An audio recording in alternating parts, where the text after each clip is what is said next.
जय गुरुदेव। बोध कथा। फकीर से बड़ा कोई नहीं। एक समय की बात है, एक बादशाह का इकलौता बेटा मर गया। उसका जनाजा ले जाने की तैयारी हो रही थी, क्योंकि उसका एक ही लड़का था। बादशाह सहित सारा नगर गम में डूबा हुआ था। उसी समय शम्स तमरेज नाम के फकीर उधर से गुजरे। उन्होंने जिसको भी देखा उसी को रंजोगम में डूबा हुआ पाया। पूछा कि क्या बात है, तुम सब किसका गम मना रहे हो? तब लोगों ने सारा हाल सुनाया। कहा गया है कि पर दुख द्रवी संत सुपुनीता। संत महात्मा दूसरों के दुख को देखकर पिघल जाते हैं। लोगों की कष्टदायी बातों को सुनकर कहा कि चलो, हमें उस इकलौते लड़के की लाश तक ले चलो। हम उसे फिर से जिंदा करके तुम सबका दुख दूर कर देंगे।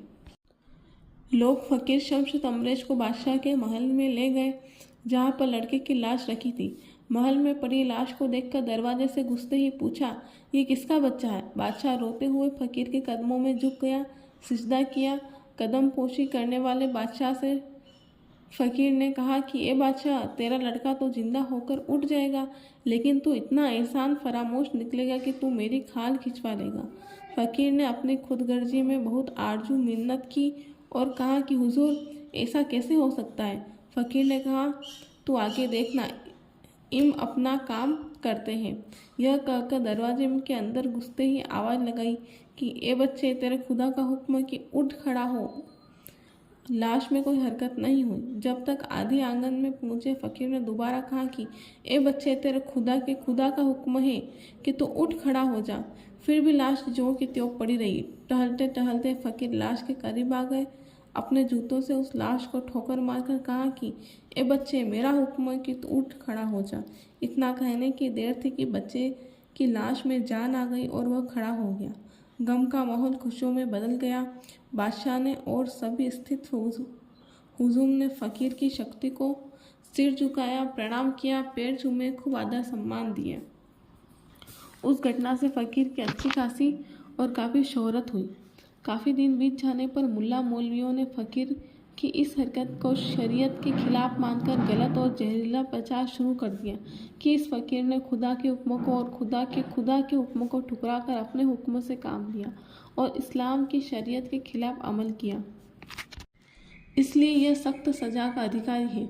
इस खुदा की हस्ती को अपमानित करने के कारण काफिराने की सजा मिलनी चाहिए और इसकी खाल खिंचवा कर भूसा भरकर आग लगा देनी चाहिए।